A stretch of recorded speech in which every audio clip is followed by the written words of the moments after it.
Ei, vem cá de volta. A segunda aula de genética não acabou ainda não.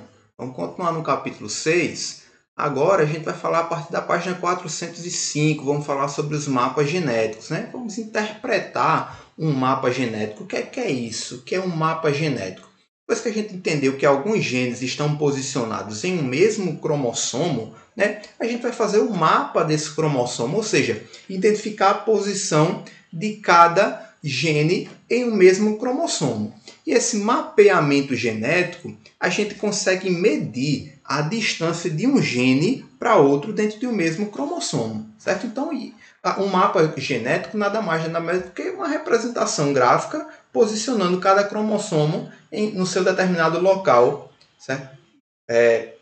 Posicionando cada gene no seu determinado local no cromossomo, tá bom? E para a gente fazer essa localização, esse mapeamento, a gente usa algumas unidades de medidas de distância entre os genes. A gente pode falar sobre morganídeos, que é a letra M, os centimorgans, Czinho, Mzão, tá? Ou unidades de recombinação. Tá vendo que a gente falou sobre unidade de recombinação, que é semelhante à taxa de crossing over. E o que é isso? Preste atenção.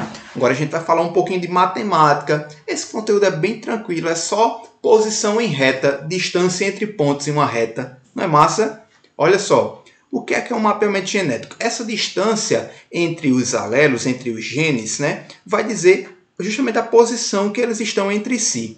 Vê só, nessa reta aqui, por exemplo.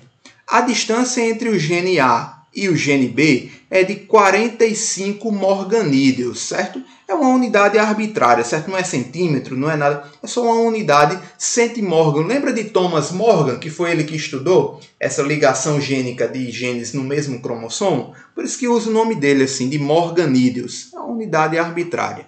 Então, quando a gente olha para esse cromossomo aqui, a gente vê que a distância de A para B é 45 morganídeos, né? Já de A para D é 40. Então, de D para B é 5. É matemática, né, gente? Só distância entre pontos em uma mesma reta, né? E as mesmas distâncias entre eles. Assim, ó. Por exemplo, a distância de C para D é 20 morganídeos. Daqui, de A para C é 20 morganídeos, porque de A para D é 40. E assim vai. Mesma forma aqui, ó. A distância de M para N é 15 unidades de recombinação e a distância de N para O é 10 unidades de recombinação. Mesma coisa de morganídeos ou centimorgans. Aí eu pergunto para vocês, qual é a distância de M até O? Não é matemática, não é só a gente somar os dois pontinhos, então a distância de M para O dá igual a 25 unidades de recombinação, certo? E, pelo amor de Deus, o que é que isso quer me dizer? Para que serve isso? Isso serve para a gente identificar a posição, né, dos cromossomos. Então, vê só. Se eu tenho, por exemplo, o gene A mais distante do que o gene B, então a taxa de crossing over entre eles é maior.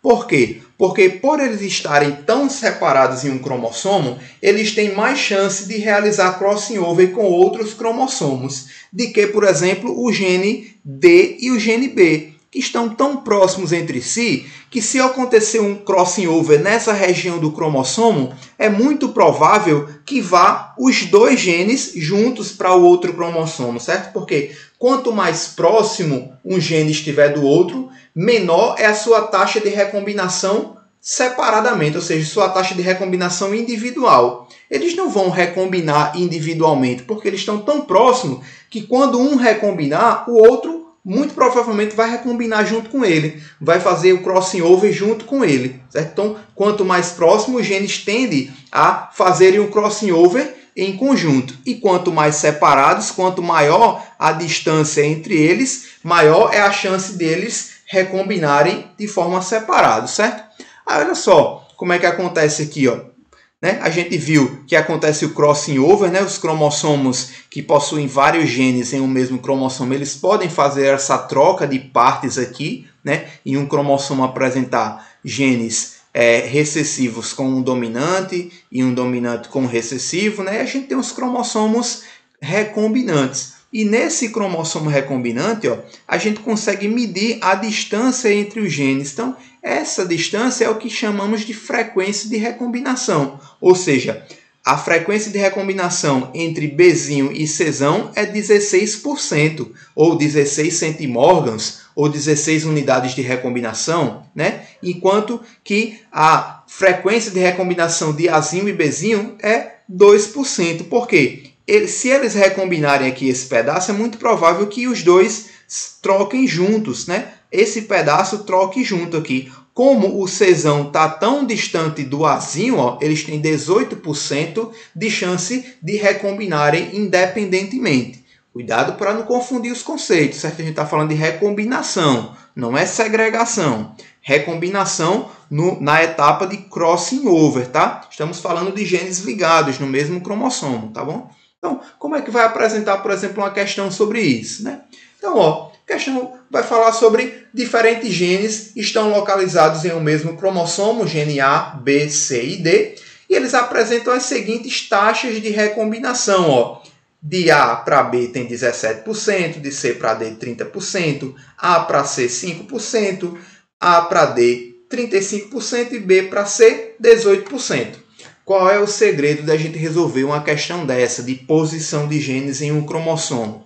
É a gente identificar qual é o cromossomo que está mais distante um do outro, ou seja, que tem a maior taxa de recombinação. Se eles têm a maior taxa de recombinação, eles estão mais distantes entre si, tem maior possibilidade de realizar recombinação independentemente, tá? Então a gente vê que a maior taxa de recombinação é entre A e D. Então é eles que se posicionam mais afastadamente no cromossomo. Olha só como é que a gente desenha esse cromossomo. Aqui eu tenho o cromossomo, certo? E a maior distância, ó, 35%, é entre A e D. Eles estão em extremos, né? Então, se eu pego as outras distâncias, eu consigo identificar todas elas. Olha só, de A para C tem 5%, e são os genes mais próximos entre si, né? E aqui, ó, se eu sei que de A para D é 35 e de A para C é 5, geometria, né, gente? Ó, de C para D, 30%, né? E daqui, ó, de A para B tem 17%, né? E de B para D tem 18%. E essa distância aqui, ó, de C para B, certo? Essa distânciazinha aqui, ó, eu estou falando de B. Gente, só ficou um errozinho aqui de digitação. Vou corrigir rapidinho para a gente não se confundir, certo? Pronto, vamos lá, agora dá certo. Pessoal, então a gente viu a distância de A para C, né? Tá aqui, ó, 5%. A distância de A para B, A até B tem 17%, então o gene B está localizado nessa posição. E para a gente identificar aqui a posição, a distância, né, de C para B, o que é que a gente faz? Pega essa distância aqui, né, de A até B, 17%, e tira essa distância aqui, 5%. Qual é essa distância aqui, gente? Vai ser 12%. Né? Obviamente aqui não está em escala, né? Então a gente desconsidera, ou seja, o gene B ele está um pouco mais próximo do C do que de A, certo? Então esse é um tipo de questão, esse é um tipo de identificação que a gente pode ter de questão de recombinação, certo? Gente, olha só esses exemplos aqui de exercício sobre crossing over, ou sobre linkage. Ó. Se um homem tem genótipo Azão, Bzão, Azinho, Bzinho, lembra daquela notação de cromossomo? Azão, Bzão é que estão no mesmo cromossomo, ó, tem disposição cis, né? E Azinho, Bzinho tem disposição aqui cis também, certo? Então, se um homem de genótipo Azão, Bzão, Azinho, Bzinho, a distância entre dois blocos gênicos é de 22 unidades de recombinação, né? Então, essa unidade 22 aqui, ele pede para calcular o percentual de cada gameta, percentual de gametas que vão ser formados, gametas parentais e gametas recombinantes. Esse 22 unidades é a porcentagem de recombinação, a porcentagem de crossing over, Ou seja, se ele diz que o indivíduo, o genótipo desse indivíduo tem disposição cis aqui, ó, ele tem azão Bzão em um cromossomo e azinho Bzinho em outro cromossomo. Se é 22% de recombinação, então 22% dos indivíduos vão ter os cromossomos trocados, né? Cromossomos recombinados, né? Numa disposição trans. Então, se 22% desses indivíduos são assim, consequentemente, 78% dos indivíduos são dessa forma, né? Se 78% são assim, qual é a quantidade de gametas formados? 39 azão Bzão, 39 azinho Bzinho e 11% de gametas com cromossomos recombinantes. Não é simples? É só resolução de raciocínio lógico, matemática, proporções, certo? Olha esse outro exemplo. Se um homem de genótipo azão Bzão, azinho Bzinho, da mesma forma, né? A distância é 22, que tipo de genótipo apresentarão os descendentes se ele for cruzado com uma mulher do tipo duplo recessivo? Se a mulher é duplo recessivo, olha a disposição de cromossomos que ela tem, né? Com recessivos nos dois cromossomos. Então, esse indivíduo aqui vai formar gametas dessa forma, né? Ele é disposição cis. Quando eu fizer esse cromossomo com esse, eu tenho azão Bzão, azinho Bzinho, né? Então, eu tenho dois indivíduos, azão Bzão, azinho Bzinho. E eu também tenho a possibilidade de ter dois indivíduos, azinho Bzinho com azinho Bzinho, né? Fazendo aquela combinação de cromossomos. E se tem 22%, né, de recombinação, ele vai formar cromossomos recombinantes, né? Então, quando eu cruzar esse cromossomo, né, esse cromossomo que está no gameta, com esse cromossomo que está no gameta feminino, né, eu vou ter a combinação azão Bzinho em um cromossomo e no outro cromossomo azinho Bzinho. E o mesmo raciocínio para isso daqui, ó, azinho Bzão em um cromossomo com azinho Bzinho do outro cromossomo. Beleza? Olha a questão de distância entre genes. Bem simples, né? Matemática básica. Olha só. Em um indivíduo, verificou-se que para 3 pares de genes ligados, quando falar genes ligados, quer dizer que os genes estão no mesmo cromossomo, estão ligados no mesmo cromossomo. Então, a taxa de crossing entre A e B é de 3,5%. Taxa de crossing é o quê? Quantidade de crossing over, taxa de recombinação, né? Então, essas unidades elas são sempre a mesma coisa, elas se referem sempre à mesma coisa. Então, vê só, a taxa de crossing entre A e B é 3,5%, entre A e C é 17,4% e entre B e C é de 13,9%. Então, calcule a ordem dos genes no cromossomo, ou seja, ele quer saber qual é a posição dos genes nesse cromossomo, certo?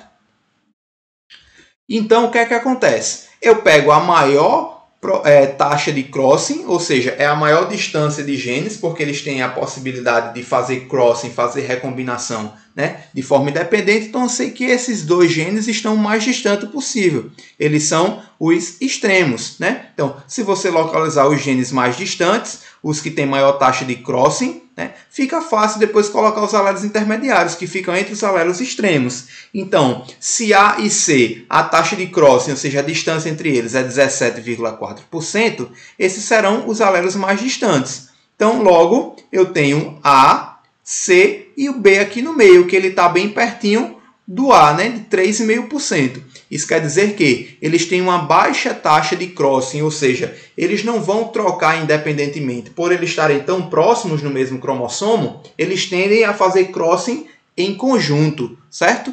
Então, queridos, vou parar por aqui. Retornando aonde nós paramos, né? Vamos finalizar por hoje esse capítulo 6.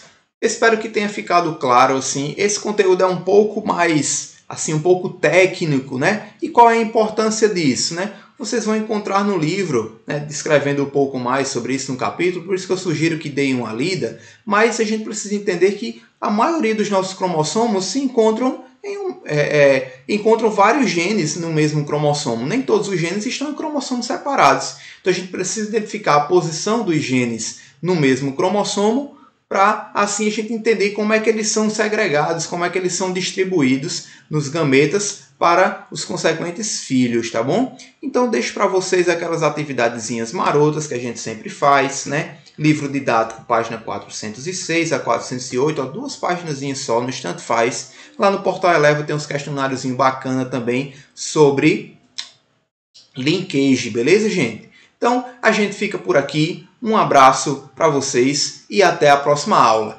Falou!